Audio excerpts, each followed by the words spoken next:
want to give a brief shout out to some of the folks that work on this project. I won't run through all their names here, but it is a multidisciplinary group of folks with expertise in computer science and public health and biostatistics, and a lot of graduate students.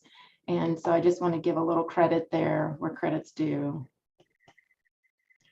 So the outline for this presentation will include 4 basic sections. I'm going to cover some characteristics of roads in rural areas, and then talk about vehicle types involved in agriculture and forestry, and then talk about crash and injury surveillance in our Southwest Ag region, and talk finally with a little bit about prevention of crashes and injuries and what's maybe on the horizon in the future.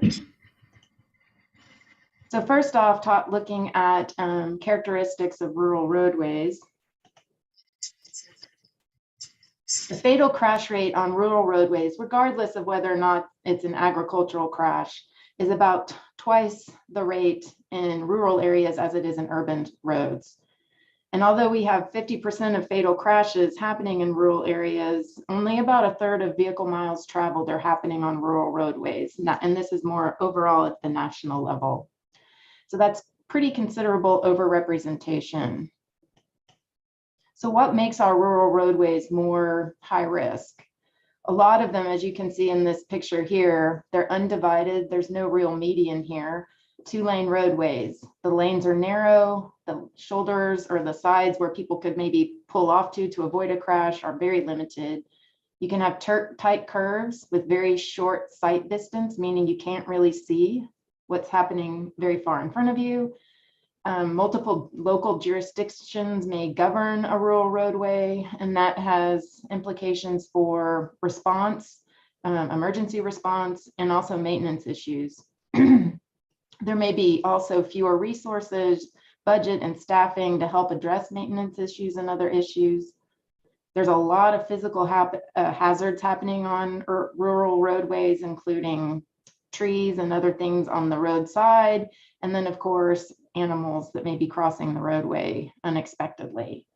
Overall, some of the most common crash types happening in our rural roads are single vehicles running off the road, losing control of their vehicle and exiting the roadway, and then perhaps crashing into a tree or some other fixed object.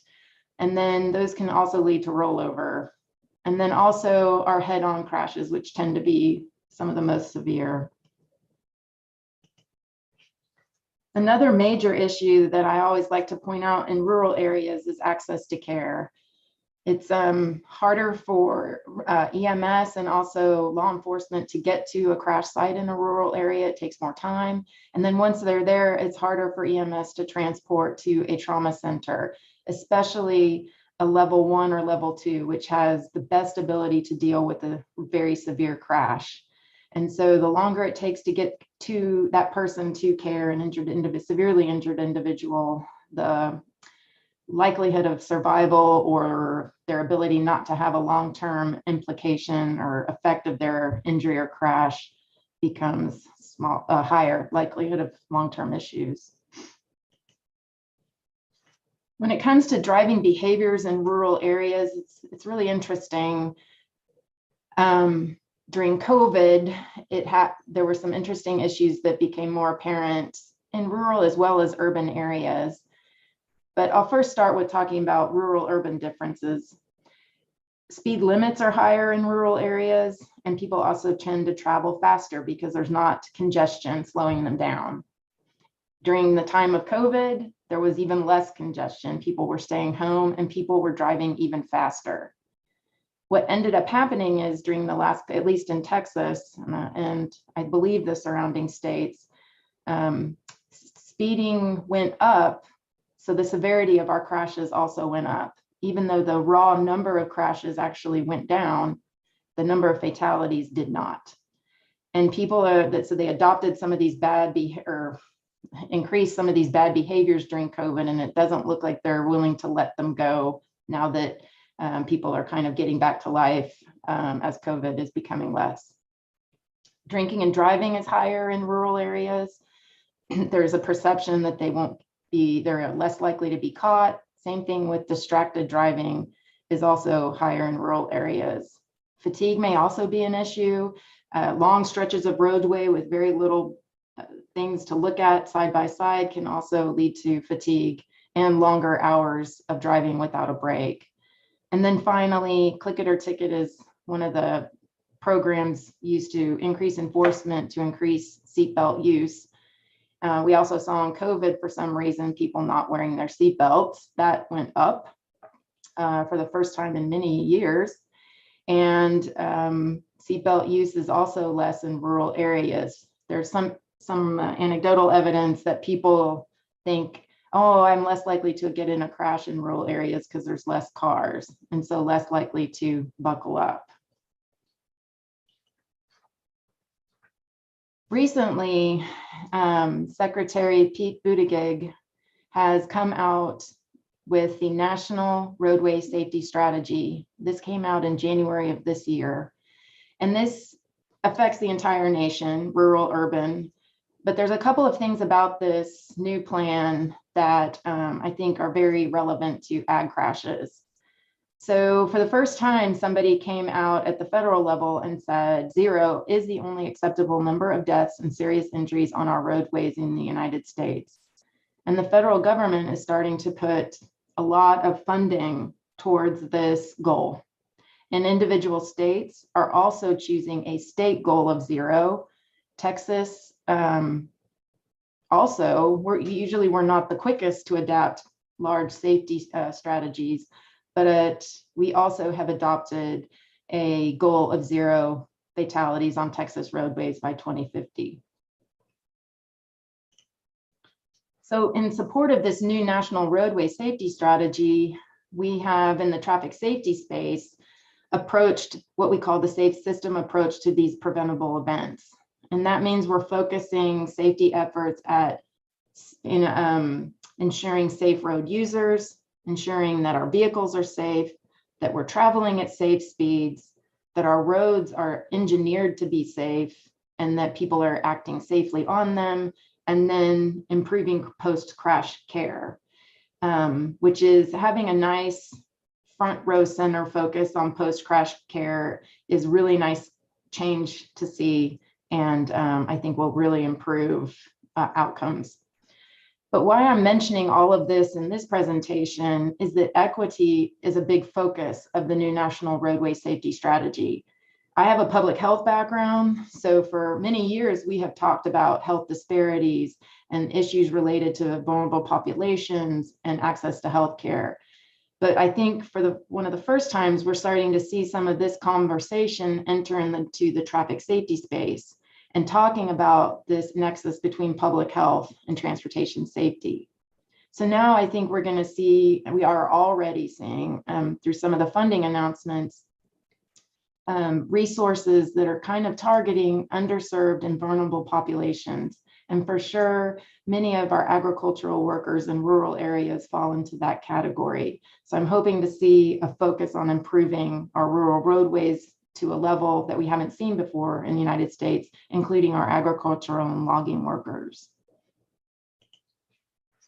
So this next part of the presentation, I'm going to talk a little bit about vehicle types used in, I say here agricultural, forestry, and fishing, AgFF, but really this not a lot of fishing going to be discussed in this presentation, obviously.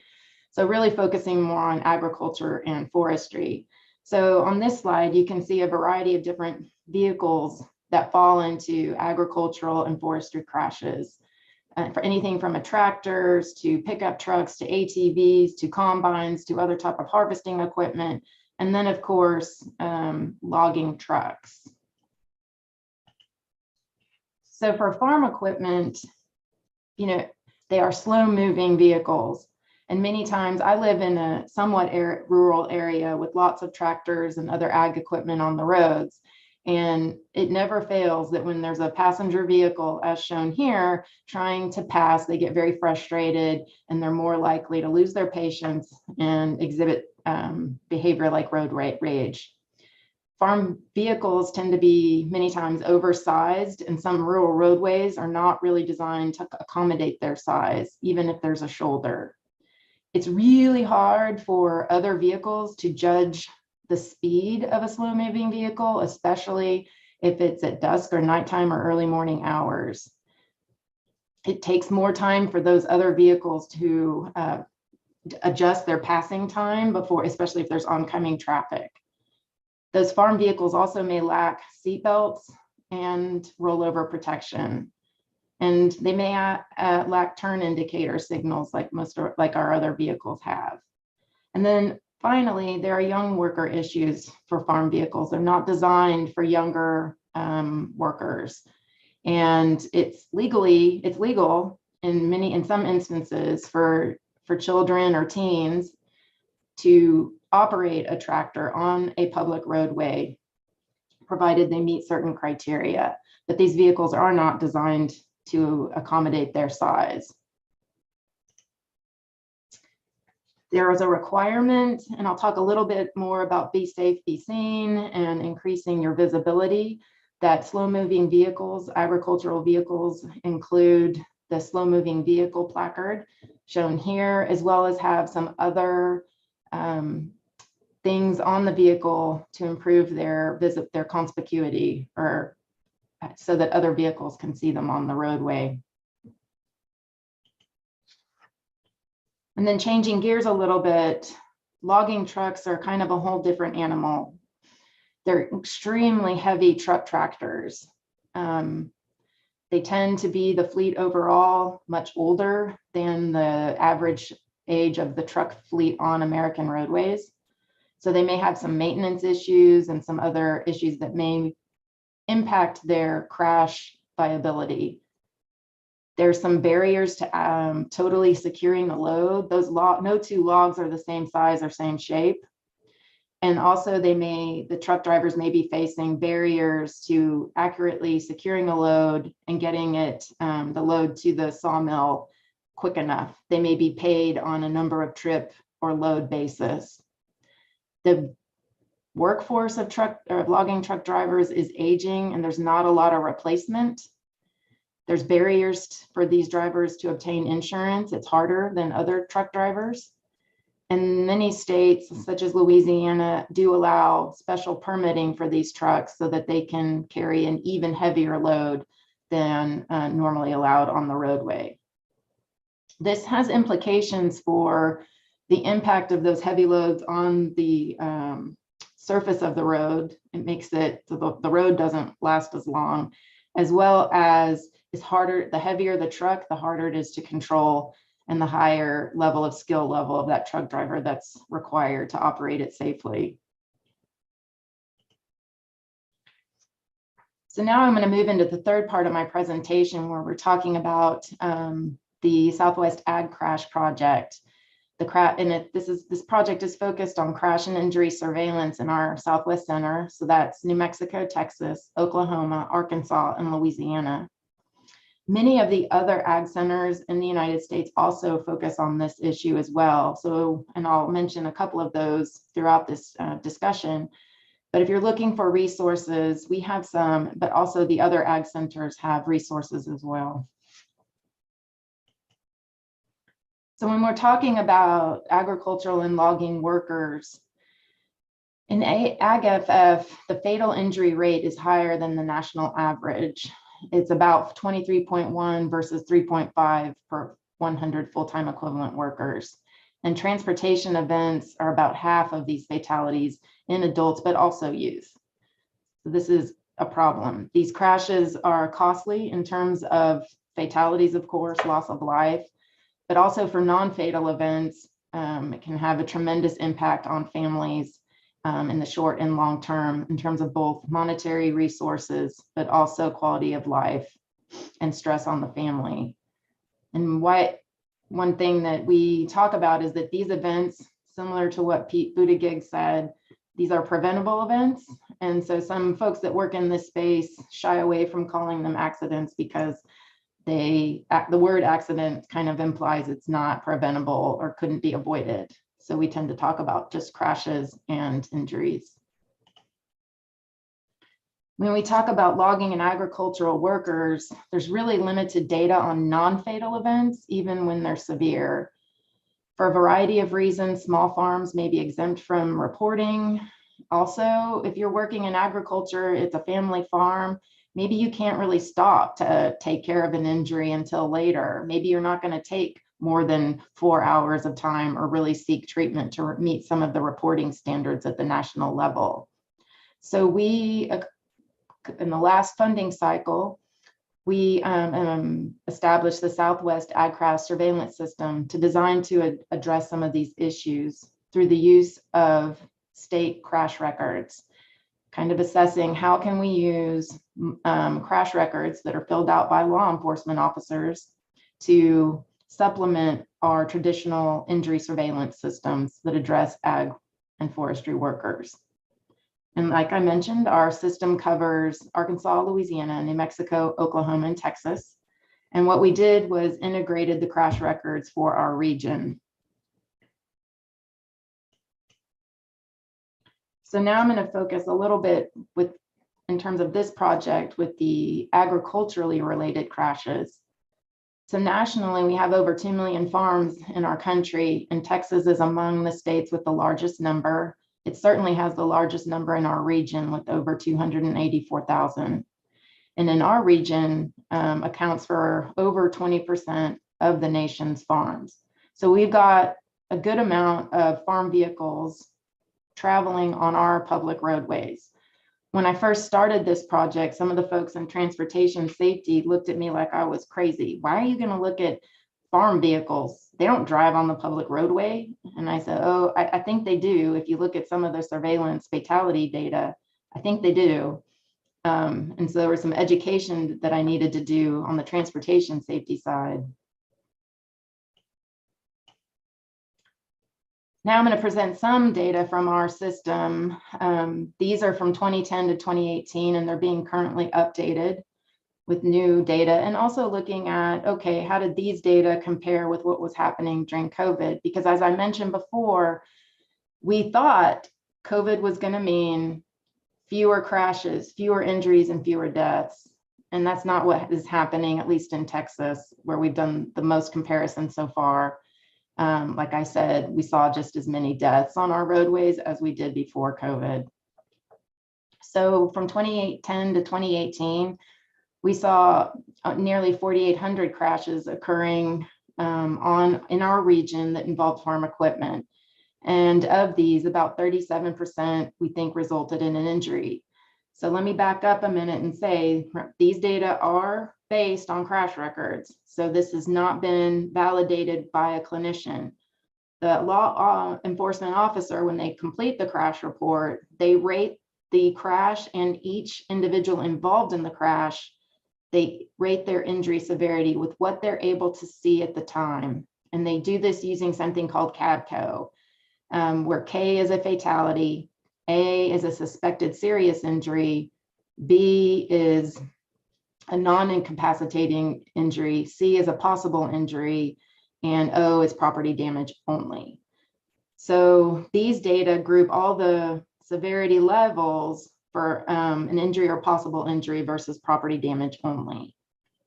And what you can see in the bar chart are the green bars are no injury versus brown being injury or possible injury. And the states are listed below and the years of data for each of those states. And as you can see, a considerable number of crashes overall are no property damage only. From an ag safety perspective, that's still a problem because it's causing stress to those workers, and it's also damaging equipment that needs to be replaced, most likely. Not in all cases, but most likely. The brown bars are those number of crashes that probably resulted in an injury of at least one person involved in the crash. And as you can see, it's at least hovering at least half or more of those crashes in each state.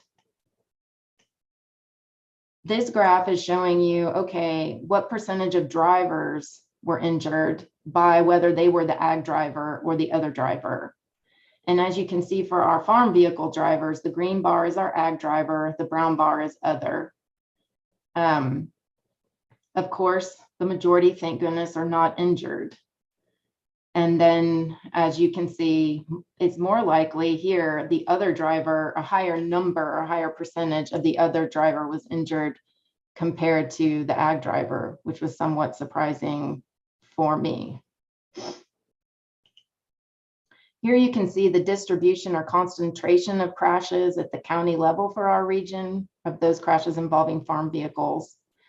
This is a traditional hotspot map. In the transportation safety space, and I'll talk a little bit more about this in a moment, we consider this to be a reactive approach to safety, looking at what happened in the past and trying to figure out where to put in countermeasures or interventions to prevent crashes and injuries in the future. And I'll talk a little bit more in a couple of slides about the proactive approach that we are using in transportation safety and that we're trying to apply to ag health and safety for this project. In terms of gender and age, not surprising, the overall majority of ag drivers were male, over 92%. And in terms of age, 19% were 45 to 54. The next largest category were 17% were 55 to 64, followed by another 17% were a little younger at 25 to 34, and a very small proportion were under 16 years of age. So it's great that those young kids were not the majority, but we still have a healthy number of children that are involved in these crashes. In terms of factors describing these crashes, 15% were single vehicle versus 85%, which were multi-vehicle crashes. And of those multi-vehicle crashes, a healthy proportion are rear end.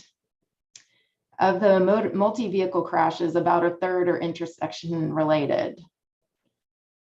Speed was a factor in 34% of injury crashes versus only 23% of non-injury crashes. This is not surprising. Speed definitely increases the severity of injuries and crashes. It's one of the top reasons for the difference between a crash being fatal versus not.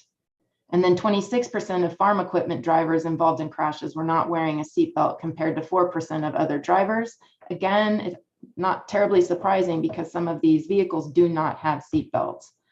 Some of these farm drivers may have worn the seatbelt if there was one available. Looking at logging in this project, depending on what source you're looking at, the number of people involved in forestry and logging is a little bit different. But we know that at least 48,000 people in the US are employed in logging, with 12% located in our region. So we're not the most intensive forestry related region in the United States, but there is quite a bit of activity happening, especially in the Ark-La-Tex region, where our Louisiana, Arkansas, and Texas come together, and you'll see that in a minute. So similar graphs to what I showed you for farm crashes, we have between 2012 and 2018, we had over 2,100 crashes involving log trucks in our region, and a higher proportion we think resulted in at least one injury, or 43%. So this was higher than the farm vehicles. This might be related to the fact that these vehicles were probably traveling faster, and they're also much heavier than farm vehicles. So the graph here also shows us green is no injury, brown is injury. And again, it reflects a higher number or proportion of crashes are more severe, especially in Louisiana. And then the same graph that compares the severity of the log truck driver in this case being in green and the other driver in brown. Thank goodness the majority, the highest percent, are not injured, but we do see a healthy proportion of potential injured or potentially injured drivers. The log truck driver is probably less likely to be injured because the size of the truck and the cab is more protective than some passenger vehicles. So again, here shows the concentration of log truck crashes in our region. As I mentioned earlier, and you can clearly see here, the number kind of concentrates in that Ark-La-Tex region, with a little bit in the bottom corner of Oklahoma as well. That's the top graph. The highest concentration is shown in green, followed by brown, followed by white, and tan is the lowest. Then the map at the bottom is where we have layered the concentration of log truck crashes with where mills and logging activity occurs in our region. And not surprisingly, they seem to be correlated. And we're doing additional work in this area currently and updating data, years of data as well. Looking at age and gender as well, not surprisingly, the majority of log truck drivers are male. And so again, 92% of those involved in crashes are male. I actually expected this to be a little bit higher, and it was in Louisiana. It's more along the lines of 96 or 97%. The top age category also reflects the age distribution of log truck drivers. A quarter were 45 to 54, about 22%, also older with 55 to 64. And then the smallest proportion, 20%, 25 to 34 years of age. And as expected, we didn't have any children for obvious reasons in this category for log truck drivers. Some characteristics for these crashes, about half were intersection related. Of the crashes, about a third were single vehicle and 65% multi-vehicle. This is a little bit different distribution than what we see for farm vehicles. This is partially true because large trucks are more likely to lose control and of their truck on rural roads and run off-road by themselves.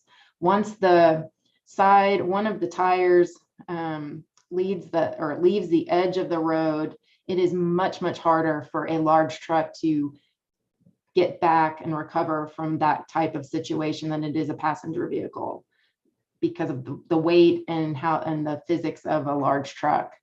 Speed was a factor in 16% of injury crashes and 14% of non-injury crashes. 4% of logging truck drivers involved in the crash were not belted versus 3% of other drivers.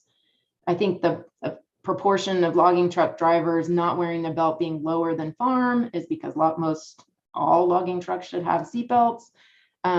It's still kind of a high proportion for truck drivers in general, 4%. And we're doing some current work now to try and understand what are the limitations of logging truck drivers not wearing their belt. The proportion goes way up when you look at a logging truck driver that was fatally injured in a crash. If you're interested in looking at fatalities in our region, we do have a fatality dashboard and a website for the project. The data is from the Fatality Analysis Reporting System. So this is a publicly available data set for the whole United States of crashes, and you can select the type of vehicle involved in the crash. Here we've got farm vehicles as well as logging trucks. There are some limitations to this data set versus using data directly from a state, but it is uniform. They do some things to standardize the variables in the data set across state. And also it's more verified in terms of a lot of factors involving the crash. They do a little bit extra work in looking at different data sources, and especially when it comes to impairment, whether or not somebody was using alcohol or drugs before the crash. And I'll give you the web address for this dashboard in a moment. We're trying to add non-fatal data, but those data are not all necessarily publicly available in every state. And so we're working to do that and needed to get through some permissions and stuff like that. And also integrating those, making sure the new data are integrated with respect to different data fields. Each state periodically will update their crash report, and it happens not on a regular or standard basis. There's also something called MUC, or the Model Minimum Uniform Crash Criteria, which is a federal list of guidelines for crash documents. And you're not necessarily required to follow that at the state level, although states are encouraged to make sure that their crash report aligns with what we call it MUC for short. That's also a little bit of a complication when you're trying to make a regional database for non-fatal crashes. And there's a user guide coming soon. It's not quite up there yet on the website. We also try and post fact sheets. These are being updated. Here's the web address here. Feel free also to contact me after the presentation if you'd like more information. Now we're also trying to revise our website and link to other ag centers or other agencies and entities that are posting information relevant to agricultural and logging crashes. So in the near future, hopefully, if you're looking for information, you can find more resources there as well, or links to other resources. Don't want to recreate the wheel when somebody's already done something really well. So I'm going to end with prevention and some things that may be happening in the future that could help ag and forestry crashes. When we talk about prevention in public health, we tend to use more terms like intervention and stuff like that. In transportation safety, we tend to call them countermeasures. So if you hear me call something a countermeasure, it's the same thing as an intervention or preventive measure. In transportation safety, we think of these things in these categories, which fit within what I talked about earlier with the safe system approach. So for the Ag Crash Project for our region, we're trying to produce the fact sheets, the dashboards, information that can be used to develop education and outreach programs. So an example of that here are campaigns like being seen is being safe, or stay informed, be aware, remain patient. So getting some information out there to farmers and ag workers and logging truck drivers, but also those other roadway users. And I'll talk a little bit more about that in a minute. And here we are, sharing the road and sharing safety. So I'm part of the TTI's Center for Transportation Safety. Outside of the ag and forestry context, one of our big mantras is share the road and share safety. It's everybody's responsibility if you're using the public roadway to share the road and share safety. So for both drivers, you want to be seen and communicate. And North Dakota has produced a wonderful document here about hand signals, which is great. But then if farmers know those hand signals, if they don't have blinkers and stuff on the vehicle they're using, the problem is some of the other drivers may not know that. So we have a responsibility to educate all drivers in areas that are ag and logging or ag intensive on these types of things. We need to encourage seatbelt use and ROPS or rollover protection for tractors. In terms of ag drivers, need to pay more attention to turning left. It's a particularly high risk maneuver if you're driving a farm vehicle. And I say, if possible, on the next point, to plan your trip to avoid high traffic times, and if possible, use an escort. That may not be possible. You may have limited people to help you on the farm. But if possible, these are things that can help to reduce crashes. For other drivers, they need to be patient and slow down. It's really hard to see the distance between you and a slow-moving vehicle. It's very hard for us to judge that when you're the other driver. They also need to be educated on and realize that ag drivers can move into the center or pull into a shoulder if they need to. And other drivers need to quit passing when they can't see and their sight distance is poor.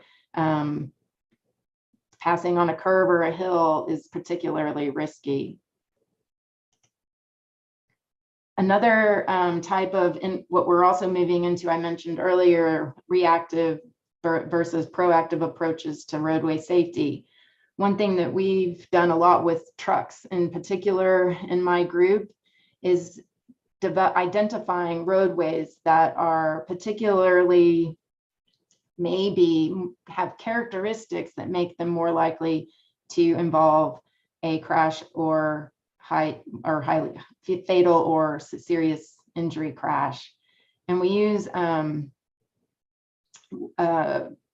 different approaches, which are very common in transportation safety and not so common in ag safety and health, to identify these roadways. We look for characteristics of roadways that are overrepresented with crashes or higher severity crashes. And then we look for those roadways that have those characteristics in an area. This happens to be Seguin and somewhat rural area in Texas. And you can see the areas that are dark red and light red are more likely to sustain a crash with a truck, any truck, not just a logging truck. So we're right now modifying these methods to adapt them to see if we can use this type of methodology for farm and logging truck crashes. And this is very helpful for law enforcement, not to start policing ag and logging truck drivers, but to help with enforcement of the other drivers on the road that tend to be the ones with making the more risky maneuvers. And also helping fleet operators or logging truck operators, if it's not a lone truck driver or a small operation, which many are, they can plan routes differently as well. And this is called a systemic approach to safety. In terms of what may be coming in the future, there's a big push, particularly in urban areas, for connected vehicle infrastructure. Cell phones and new vehicles all have different types of sensors and geolocators on them that we are already using to look at, in a de-identified, aggregated sense. In transportation safety, we use them to look at things like speeding and areas of the roadway network where people are going incredibly fast, and what can we do with engineering controls or law enforcement controls to slow them down. Some of these technologies may be adaptable to, not right now for certainly, but in the future, different types of sensors that can be put on ag vehicles and all vehicles to make them aware, maybe another driver aware that there's a slow moving vehicle in front of them. This certainly is not going to happen tomorrow, but it is what's being discussed in the transportation safety space, is how can we take benefit of connected vehicles and connected infrastructure to help particularly vulnerable drivers in areas like rural areas. And with that, I'm willing and eager to take any questions or review any other slides. Wonderful. Well, thank you for sharing. We do have a couple questions. We'll go through those orally. Feel free to send in any other questions you may have. If you haven't already submitted one, we'll continue to work through those as time allows. There was a question that came in for your suggestions around tips to give to people who may be encountering farm forestry equipment on the road. I know there's a lot out there for the ag driver themselves, but do you have any suggestions for resources for people who maybe aren't from rural areas, or just guidance for how to be safe? There is a list of tips. I think it was actually originally produced by the Ag Center in Iowa, and it's on the NSAD website. And I can maybe drop that in the chat. It's a little bulleted listing of things for other drivers. Personally, just from my experience working with the developing and implementing the strategic highway safety plan in Texas, I think we have a lot of work to do and a lot of benefit to be gained from educating and enforcing the other driver's behavior. And so I really appreciate this question and interest. And I can put that in the chat or give it to you, Stacy, the other. Yeah, that'd be fine. Advice listing. All right. The next question coming in, I've been told that farmers should pull over but not signal anyone around. If an accident were to occur, the farmer could then be liable.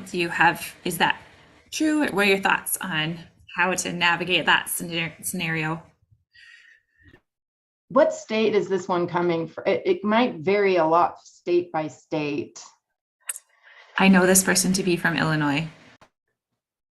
So I actually don't know exactly. I can find out for you though. If I understand the question, if the farmer waves the other person around, they can be liable. Is that what? Yeah, I think that's the concern. Like, whose responsibility is it then if there was something that did occur in that passing when the farmer had told them to go, and then there was a crash or some other unfortunate. I don't think in Texas they would, and I need to verify this, that would matter. The law enforcement, most of my knowledge comes from what's on the police report, and they're super in Texas. It's not this way in every state though. They're very hesitant to assign any fault to any liability or percentage. They leave that to the insurance companies. They just document what they think happened during the crash. And so something like that, where the officer can't prove whether the farmer did something like wave someone around, it probably wouldn't be taken into consideration, but that's in Texas.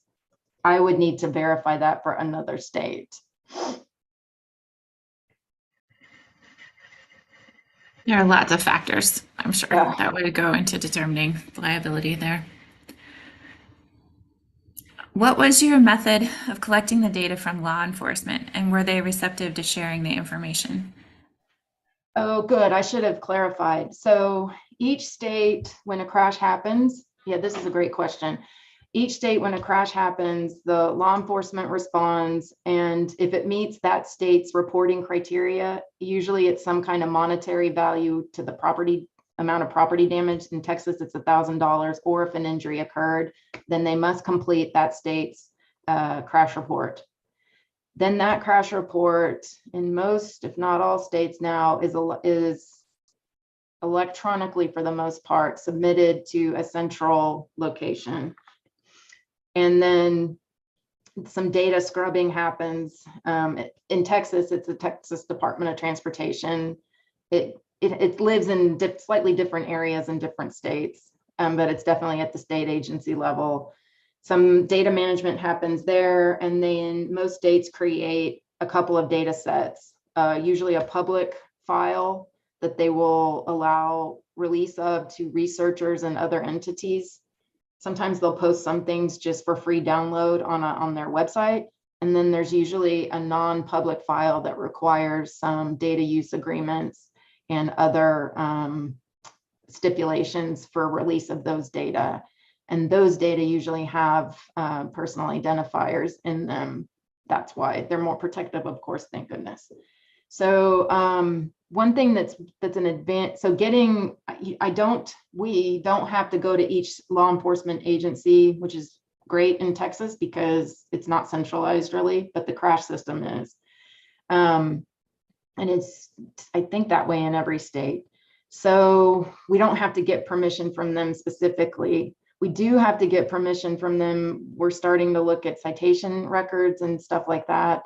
And that requires building just a lot of relationships or data sharing.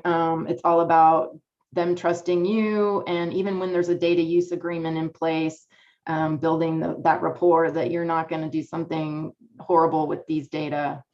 So in that sense, using crash records for injury surveillance, a plus of it is it's not health information. It's not considered protective health information. So you can get to the data faster and with fewer restrictions.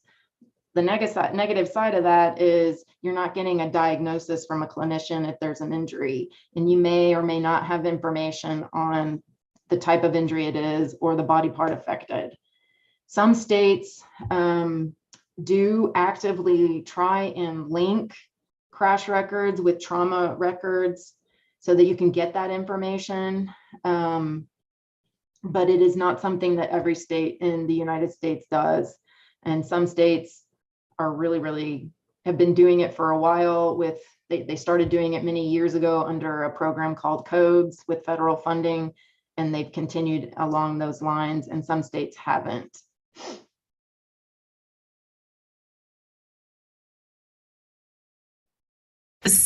Kind of tagging along to this question, do you think this crash data would be similar in other regions of the country? I do. I've worked with some other crash records from other states, And we're fortunate in my region because Texas and Louisiana in particularly are really robust, but other states definitely, or other regions definitely have states with excellent crash data systems. It's just, and it's getting better and better all the time because of technology and the ability to manage huge amounts of data and get it submitted electronically, doing some data management and edit checks and whatnot, and then making it available to folks. So I think it's just going to get better and better and better as time goes on. I have an ag specific question here. If you have any resources or information about poultry transportation, specifically including live haul, feed, other things that might be hauling related to poultry. That's a question I haven't had before. We certainly have a lot of poultry movement here in my region, or especially Texas, Oklahoma. I can look for that. If I can get that person's contact information, I am happy to do that. Yes, I can make sure that happens.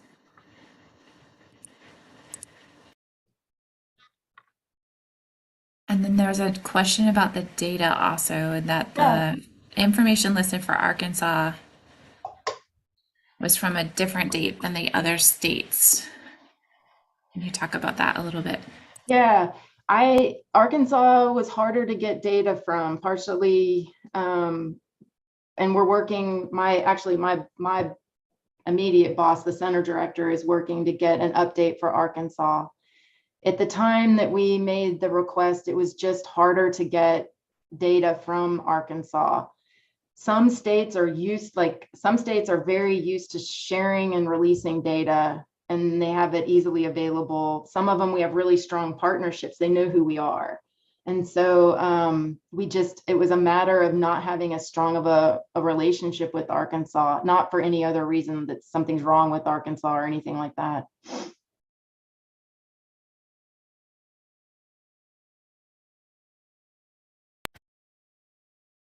Another question here about ATVs.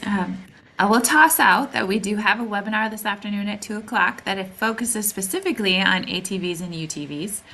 But Dr. Ship, if there's anything you'd like to say about ATV safety or how they interact on roadways, and it's a complex scenario when it's work and play and all those things, but feel free to respond to that one if you'd like also.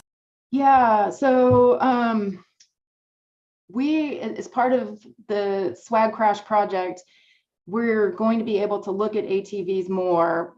It was hard to parse out ATVs in some of the state data sets because it wasn't identified as easily as some, like a logging truck or a farm vehicle.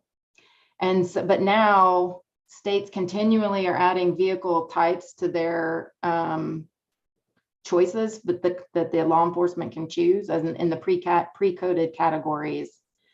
So, and then also sometimes you can get better information. We're also looking at this by going to the trauma registry side and pulling ATV related events that happen on a public roadway. Sometimes it's actually easier to get it through the trauma surveillance system, depending on what state you're in. So we haven't done, at least in this project, we haven't done a huge amount with ATVs as part of this surveillance system yet, but we will be. And I am very much looking forward to the presentation this afternoon. So I'm not an ATV expert yet. More to come, right? Yeah. That's great. Well, from what I'm keeping track of here, it looks like we've made it through the questions that have come in. If you have anything else that you would like to talk to Dr. Ship about, her email is still up here on the screen, and you're welcome to email her directly, or I would be happy to connect you as well if that's easier for you. And of course, as soon as I say that, somebody else thinks there's something else they want to know. So here we go. Sure. There's a question about, were the single vehicle log truck crash, were they all rollovers? What kind of encounters did they have?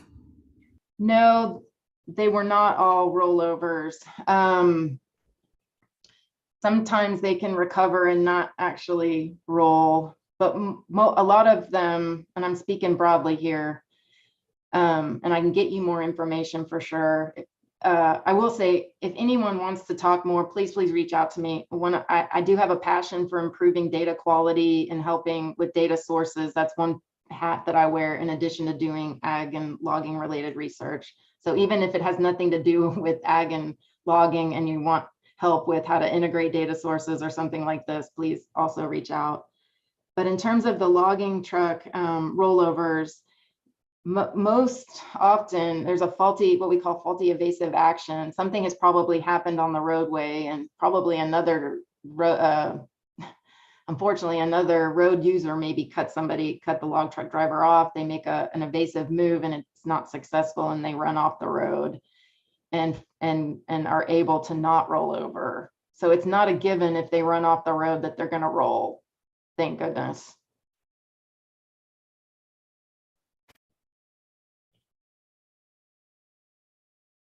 All right, we are getting close to the end of our hour. So I think we have made it through questions, Dr. Shipp. So thank you very much for responding to all those. You just never know what people want to know more about. So it's always interesting to see what questions come up. And I do have the contact information for the person who asked for more resources also. Yeah. So I'll share that with you. Absolutely. Thank you so much for this opportunity. We're really glad that you joined us today. Thank you all very much for participating, and I encourage you to come back.